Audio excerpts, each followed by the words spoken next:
nakita ho naman ninyo mga kababayan ko sa panahong ito, lalo na sa umpisa pa lang nagsabi na ako ng prangkahan na wag ninyong haluan ng kalukuhang mga programa nito sa COVID kasi kailangan ito at marami talaga ang nangangailangan ng tulong. At sinabi ko sa inyo, hindi ko kayo papatawarin pag nagkamali kayo dito. So the law is the law is the law. A rule is a rule is a rule. And when you begin to mess up with the law, talagang ginagaranti ako sa inyo na makukulong talaga kayo. I will see to it that you go to prison for your, anong tawag nito, kalokohan ninyo. Ayaw ko magmura ng tao. It's not the time, but you know. Isa sa inyo yan, ginawa ninyo. Nakalkal naman ng NBI na may iba pang standing warrant of arrest laban sa negosyanteng si Norman Mangusin, aka Francis Leo Marcos. Sa panempo ng DZRH kay Attorney Victor Lorenzo, hepe ng NBI Cybercrime Division, natuklasan nilang may dalawa pang arrest warrant na kinakarap si Mangusin. Sinabi ni Attorney Lorenzo na may kinalaman ito sa qualified human trafficking case noong taong 2006 kung saan ito'y non-bailable at isang paglabag sa violence against women.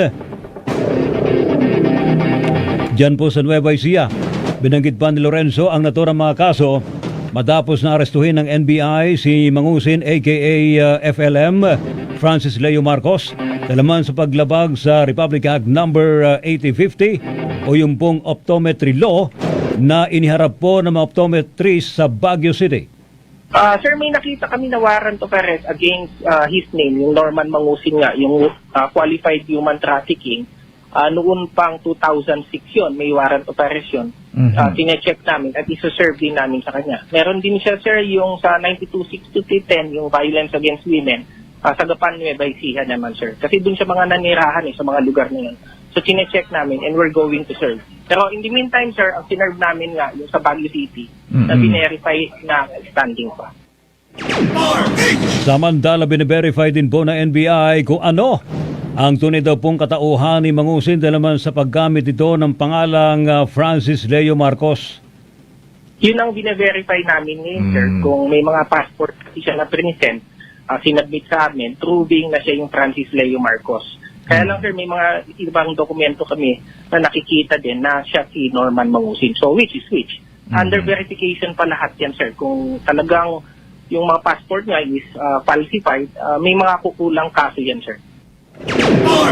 Ang tinig mga kaibigan ni Attorney Victor Lorenzo, hepe ng NBI Cybercrime Division. Samantala, una pong nakilala si Mangusin aka FLM, si Francis Leo Marcos. Sa social media nang mamahagi siya ng kaban-kabang bigas para sa mga naapektuhan ng COVID-19 pandemic.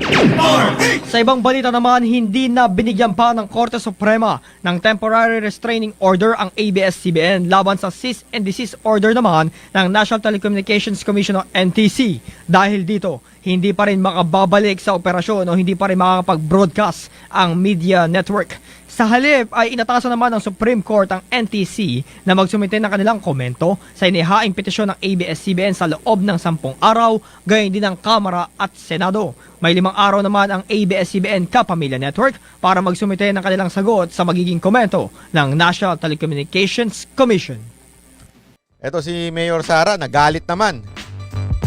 Nagalit to si Mayor Sara Duterte kasi sa dami-dami ba naman ng sa dami-dami ng sinabi niya, ang sinabi lang daw according sa kanya, ang sinabi lang sa article, wala man lang sinabi patungkol dun sa mga sinight niyang batas. Hindi, ang sinabi lang is, dinefend lang niya si Pangulong Duterte, yung kanyang ama. Hindi mo lang sinabi yung sinasite niyang IATF Omnibus Guide dated 15 May 20, Section 7, Paragraph 2. Hindi man lang sinabi, ang dami-dami daw niyang sinite na batas, hindi man lang binanggit dun sa article. Kaya naiinis siya, galit na galit. So, tuloy nyo lang daw ang pagiging bias ninyo. Totoo talaga na bias ang ABS-CBN. Ang problema sa inyo, yung mga artista ninyo sasabihin ninyong, eto, balik na naman tayo dyan yung mga artista ninyo sasabihin ninyong, kasi ano naman hindi naman, inaayos naman namin tingnan mo nga, ngayon lang yan, ngayon lang pinost yan. Ni Mayor Duterte, ngayon lang niya pinost yan. Hindi nyo pa rin inaayos yung pagiging bias ninyo. Tapos pagsasalitain nyo mga artista, tapos sasabihin ninyo ito, ang sasabihin ninyo, ito yung sasabihin ko, ang lagi nyo sinasabi, concern kayo sa serbisyo. Sasagutin ito ng management mismo ninyo. Concern ba kayo sa serbisyo? Ito ang balita nyo kanina. Although hindi ko na ipe-play buo kasi makaka-copyright tayo, matatanggal yung video natin. Ano ho ba kaya in-screen cap ko na lang sa YouTube yung kanilang concern? Concern ba sila sa service? Sa taong bayan? O concern sila sa pera? Yung totoo. Ito ang sinabi nila. Ipinaglaban nila sa korte. At ito ang isa sa mga sinite nilang dahilan. Kung bakit dapat magpatuloy ang ABS-CBN. Sinabi nila, every day that is off the air, ABS-CBN is losing about 30 to 35 million. Magkano daw? 30 to 35 million a day. Yang balita na yan, nanggaling yan sa ABS-CBN, sa TV Patrol ko kanina napanood yan. Panoorin nyo sa TV Patrol. Iyan ang sinabi ninyo sa Supreme Court. So sa madaling salita, hindi naman nyo talaga pinaglalaban yung serbisyo ninyo na sinasabi ng mga artista ninyo. Ang sinasabi ninyo, kasi nawawalan kayo ng kita everyday 30 to 35 million. Gusto ko lang kayong i-inform, dahil masaya ako, na ang Supreme Court ay dininay o kaya hindi pinagbigyan ang gustong mangyari ng ABS-CBN sa kanilang petition na final na pigilan o isyuhan ng PRO ang NTC na ipatupad yung kanilang cease and desist order. Okay? Bale, unanimous decision ito ng Supreme Court. Ibig sabihin, yung 14 justices, lahat sila ay bumoto na huwag bigyan ng PRO ang ABS-CBN. Okay? So, ibig sabihin, walang kwenta yung kanilang PRO. So, ibig sabihin ay tama ang ginawa ng NTC doon sa kanilang pag-issue ng cease and desist order doon sa ABS-CBN. Okay?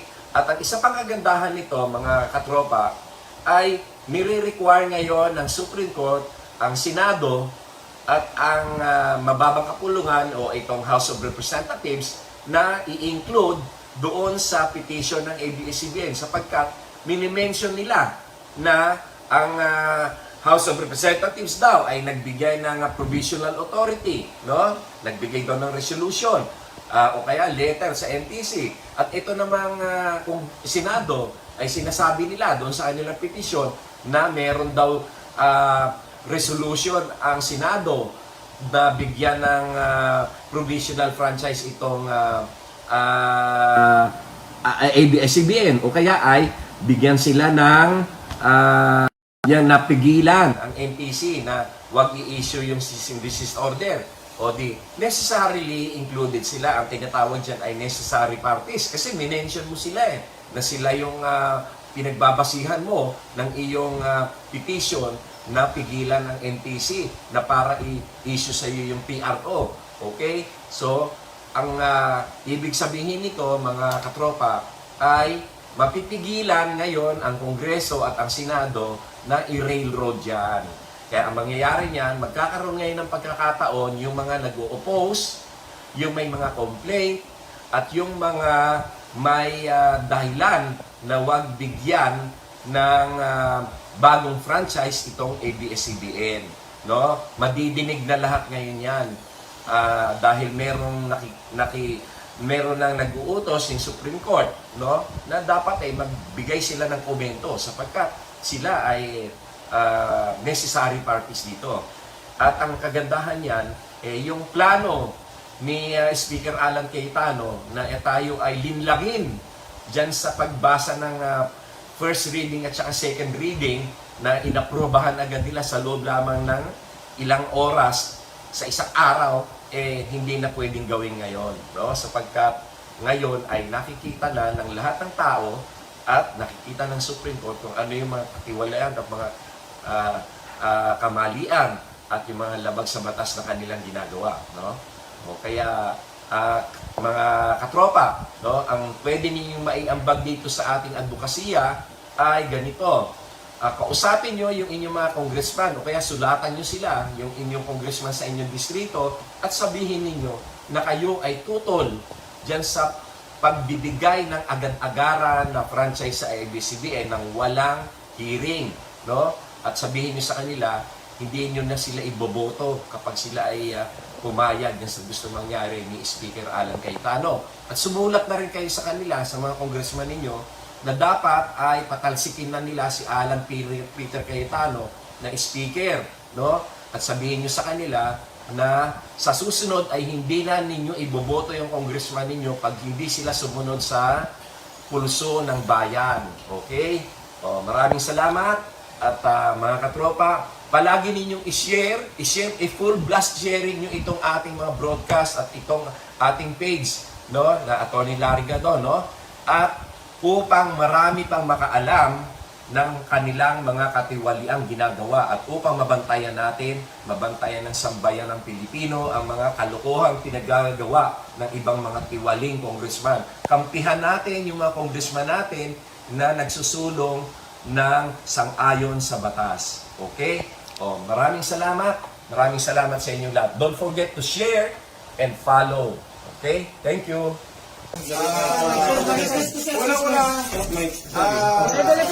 Sandali muna, sandali. Okay. Papasalamatan ko muna si Sir Vic Lorenzo. Pumasyal siya kasi meron akong complaint dito. Ako yung may complaint. May complaint ako sa kanila eh. Nag-email ako ilang beses because of the proliferation of fake accounts. Ngayon, sabi niya, sir, meron ng warrant of arrest dito. Violation of RA 8050. Violation of RA 8050 is anti-optometry law. Noong 2010 mo yan sa Baguio. Optometry. So kasi sinampahan ako ng Integrated Philippine Association of Optometrists or yung mga grupo ng mga optical clinic sa Baguio dahil wala silang kinita noong 2009 sapagkat ako po ay namimigay ng libreng check at libreng salamin sa mata. At yan tuloy-tuloy kong ginagawa 3 beses taon-taon. Pwede nyo kalkalin yung aming Facebook since 2007 up to present. Itong previous, Peña Blanca, Cagayan. So sabi ko kay Sir Lorenzo, meron akong disease order. So kaya po ako nandito sa NBI ngayon para pagkumparahin yung disease order ng 2014 at saka yung warrant of arrest ng 2010 which is nagkaroon ng alias. So para hindi na ho ito magtagal, sabi ko sige mag-bail na lang huli ako para matapos na to, wala namang problema. Yung pong violation of RA 8050, kaya po ako na-warrant yan dahil po sa pagmamahal ko sa mga mamayang Pilipino. Taon-taon ho, 3 beses sa isang taon. Basta kumita ako, nagbibigay po ako ng Optimum Eye Care Program sa lahat ng ating mga kababayan, Luzon, Visayas, Mindanao, nakarating ako ng Maguindanao, nakarating ako ng Cagayan, dulo ng Pilipinas. Ako po, wala po akong ginawang hindi maganda. Puro pagtulong lamang ho sa ating mga mamamayan. Isa lang ho ang tinitignan ko rito na talagang may tinamaan mo dun sa mayaman challenge ko at talagang gusto po ako pabagsakin. Yun po, yun lamang po ang aking masasabi. The National Bureau of Investigation, Director Eric Tisor, wishes to announce and confirms the arrest of Francis Leo Marcos. That's the name given to us in the booking sheet by the Computer Crimes Division under Chief Vic Lorenzo today in Quezon City. Mr. Francis Leo Marcos was arrested pursuant to a warrant of arrest issued by the Honorable Judge Aida Rangel Roque the warrant is dated February 2018. This is in violation of Republic Act 8050 or the optometry law. We have other holdings and we are verifying the holdings of the NBI as against his involvement in other activities. There is also a warrant being verified. This one was filed by the NBI in 2006. The warrant issued for violation of the Anti-Human Trafficking and Persons Act. This is for qualified trafficking, so this is an unavailable warrant for his involvement in the recruitment of children. Also, there is a warrant for violation of Republic Act 9262. Ito yung sa exploitation, abuse, and violation of women and children. This one is issued in Gapan City. Also, we are in the process of verifying the true identity because we have been receiving reports that he had been using a name before, Norman Gakusin. Mangusin, I'm sorry. The person to my right, Mr. Francis Leo Marcos, is assisted by his counsel, Attorney Gustido.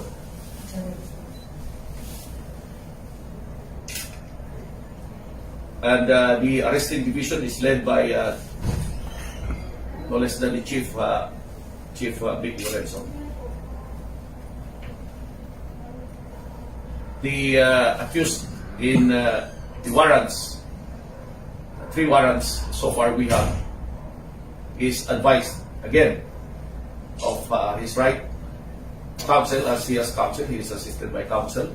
He is also again advised of his right before the media, of his right to remain silent, and of his right to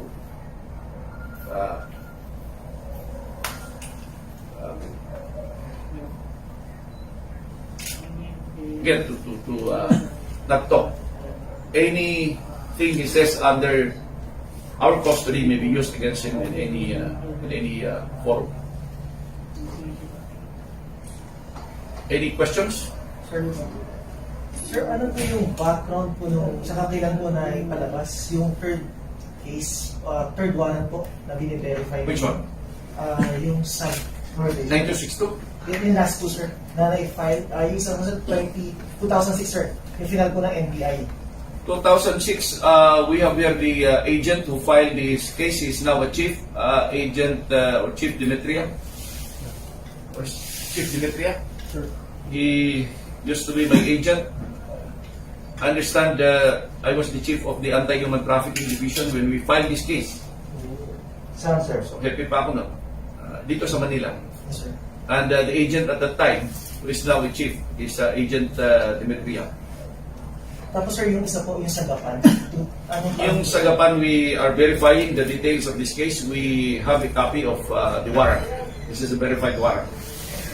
So basically, sir, This is for 9262, abandonment of women, abuse of women and children. you would like to say something, sir? If accused Francis Leo would like to respond to the media. Ganito po yan.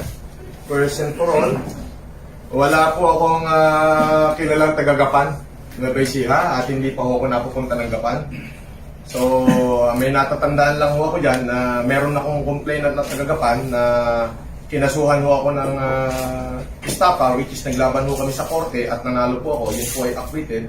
So, baka sila rin ho yung may gumawa niyang violation of 9262 na yan.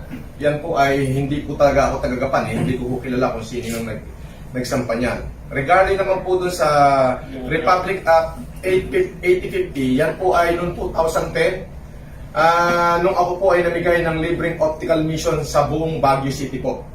Which is kasama ko po yung mga doktor na yan. Ang nagdemanda po ay yung may mga may-ari ng optical clinic. dahil wala ho silang kinikita dahil ako po ay namimigay ng libreng check-up at libreng salamin sa mata. Ngayon po, dahil po yan taon-taon kong ginagawa yung optical mission na yan, at least 3 times a week, 3 times a year, pag kumikita po ako, nung pong nag-humanitarian ako, the same thing sa General Santos somehow in 2014 hanggang Coronadal, hanggang South Cotabato, sinasampahan din ho ako ng the same group, yung Integrated Philippine Association of Optometrists. At yan po ay nakuhanan ko ng visit order kay Judge Noel sa Jensa noong 2014. Ngayon, kaya po kanina, nung pumunta po sa akin si Chief Lorenzo, sabi ko ako po isasama sa inyo at para liwanagin natin yung disease order ko at yung disease order ko at saka yung warrant of arrest ng violation of RA 850. Now, yung isa pong warrant of arrest involving na human trafficking, yan po ay wala po akong nalalaman at hindi ko po alam yan. Wala po talaga akong nalalaman. Hindi po ako na-involve dyan sa kahit anumang illegal na aktibidades. Hindi po tayo naging kriminal o hindi po tayo na-involve kahit po hold-upan o kung ano man. Tayo po ay masipag. Masipag po tayo maghanap buhay. Masipag tayo magtrabaho. Ayun po. Yun lamang po ang aking masasabi. The rest po ay sabi gano'n. Sir, may isang tanong lang po kasi may binanggit si Sir Lavin na meron din po silang question sa identity. Ano po ba talaga? Sir, ganito po kasimple yan eh. Ako po ay Marcos, ako po ay Marcos. Kung may problema po sa pagiging Marcos ko, dapat po nanay ko ang tanungin. Sapagkat hindi naman po ako ang gumawa ng pangalan ko, kundi po ibinigay po sa akin yan ng aking ina. Pero related kayo sa dating presidente po? Hindi ko po yan masasagot. Ang matasabi ko lang po, kung may question po regarding sa pagka-Marcos ko, yan po yung aking ina. Ako po na nagkaisip ng 1997, yan na po ang aking identity, yung Francis Leo Marcos po na yan. Andyan po lahat ng mga passport ko, magmula nung kung kaluma-luma ang passport, dala-dala ko po yan. Ayun po, ang aking masasabi. So, gumawa po kayo ng effort para ma-identify din po, at least may reklamo kung totoo man. Opo, ako po ay may complaint sa NBI po. Nag-email po ako sa kanya regarding po sa proliferation of those fake account. Na yung iba pa nga po, talagang sinasabi na ako daw po ay nanghihingi ho ng mga donasyon. Hindi po. Nagkaroon lamang po ako ng tamang kaisipan. Ngayon pumunta ko yung lockdown.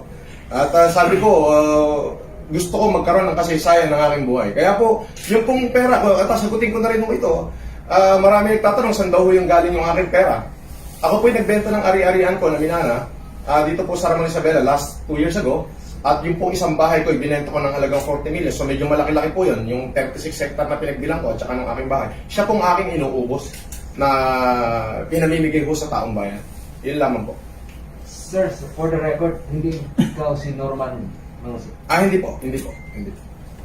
Sir Lavin, sir, ano pong mangyayari ngayon? Kasi available po yung galing po sa Baguio na warrant. Pero meron po kayong mga verify po ng mga warrant against Mr. Marcos. Siya po ba i-release? We will serve these warrants on this person. So basically, mali-detain siya. Mag-detain siya, sir, Yes. for the time being. And since sir, non-available po yung isang complaint until such time po na umabot po ito sa Until hearing. such time that the warrant is either recalled, lifted, or there is a court order by the issuing court of the warrant. Okay. Okay, thank you. Thank you, sir. Anything more? Yun na po. No, clear na, sir. Sir, saan siya i-detain? When Sa Marcos, ikaw, Dito mali-detain. muna for security reasons, we will have to take care of that. That would all depend now with the chief after consultation with us and the director. If we will be brought down to the jail, no? But we have some security considerations. Thank you, sir. Titingnan namin kung kasi may mga ibang high value detainees kami. Okay. So we will have to take that into consideration. Ano masasabi mo, Mr. Marcos, na ikaw ay mali-detain ngayon sa mga Yan po ay hindi ko po masasagot ngayon yan. Abogado ko na masasagot dyan. Ang masasabi ko lamang po ay yun po, talaga pong tayo napag-iinitan lamang po. Pero wala namang pong problema. Patutunayan po natin sa korte yan lahat ng mga allegation po na yan. Okay. Thank you po. Maraming salamat. Thank you. Hindi ito nalaman ng mga nandito ngayon. A pharmaceutical called Moderna I think I heard South Africa or I don't know what is the legal residence of this corporation. But meron na silang tests, tests na showing positive results. Meron ng vaccine, but ang problema, it will be ready, according to them, by 2021 pa. January at the earliest. So kung ganon, huwag ka sanang mamatay hanggang January. Hintayin mo yung vaccine. Pag tinawag ka ng kamatayan, sabihin mo, putang ina ka, umalis ka dyan. Kamay nihintay ako ng vaccine. Hindi ko ba panahon mamatay? Yan ang good news talaga. That is what I was really hoping for. The vaccine. Because ang kalaban ng vaccine, isa lang talaga. It's ang kalaban ng COVID. It's the vaccine that can really fight the infection. Wala nang iba. Yung sariling katawan mo lang. Walang medisina, walang antibiotic. It's the germ nurtured also in your body to fight. Yan ang pag-asa natin. In the meantime, pakiusap ako sa labas, sundin lang po ninyo yung mask at saka yung pag-ubo.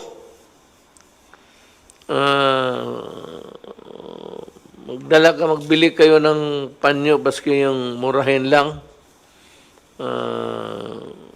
Tapos, try to cover, kung may sipon ka o ubo ka, try to cover your mouth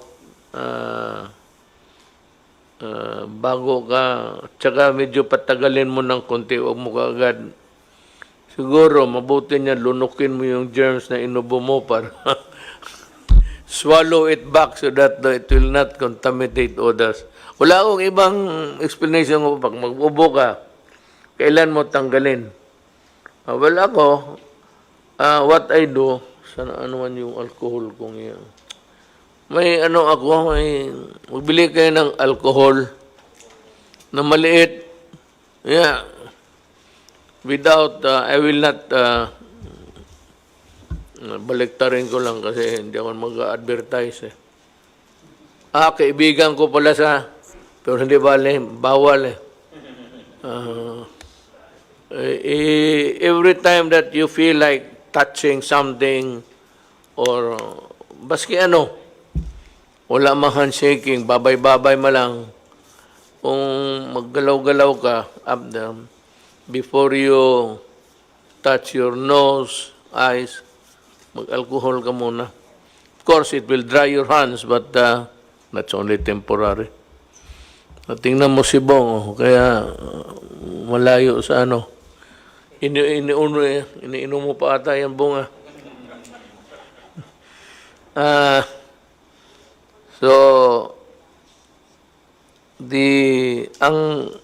ang dapat malaman po ninyo, whether you are really allowed under the law to go out or those who are allowed to pursue your occupation, remember this, the loosening of the restriction, yung panluwag ng gobyerno ng restriction does not mean wala na ang COVID.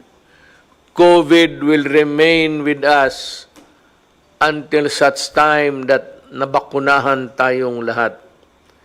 Hindi sabihin na may bakuna na at successful na at okay na. Hanggang hindi ka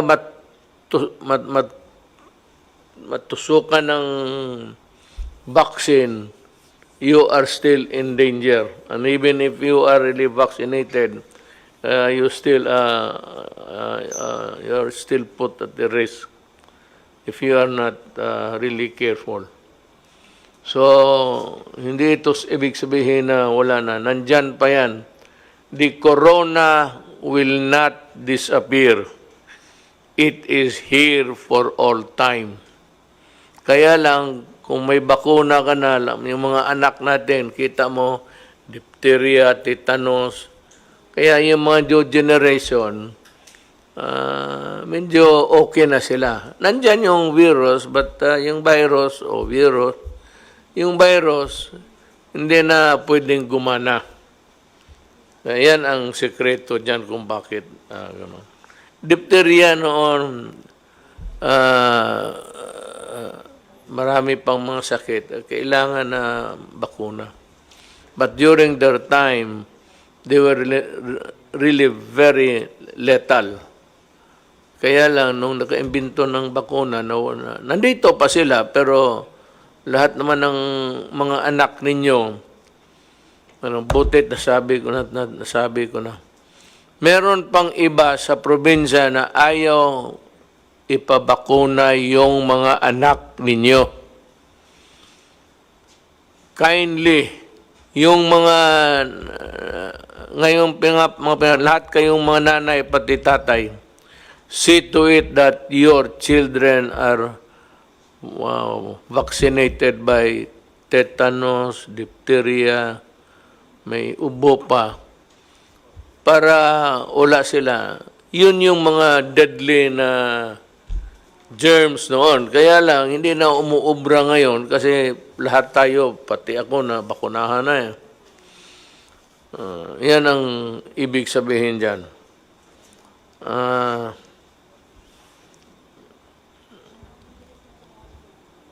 Yung sabi ni Secretary Lopez, totoo yun.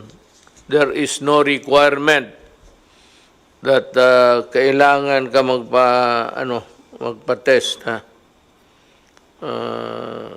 It's not a requirement. It is not a mandatory requirement.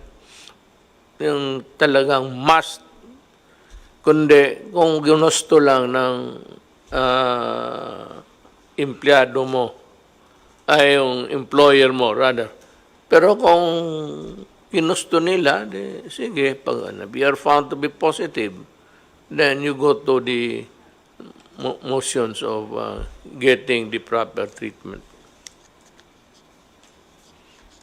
It is not a requirement by DOLE or the DTI. No such requirement exists. Nandito ho tayo sa ulitin kong social distancing, the wearing of the mask, the regular of washing of the hands, baski anong sabon, basta sabon, at yung mga proper cuff etiquette. Yun nga yung sabi ko na huwag mong buksan yung bunganga mo, cover your mouth, have a handkerchief ready para naman sa kapwa mo tao.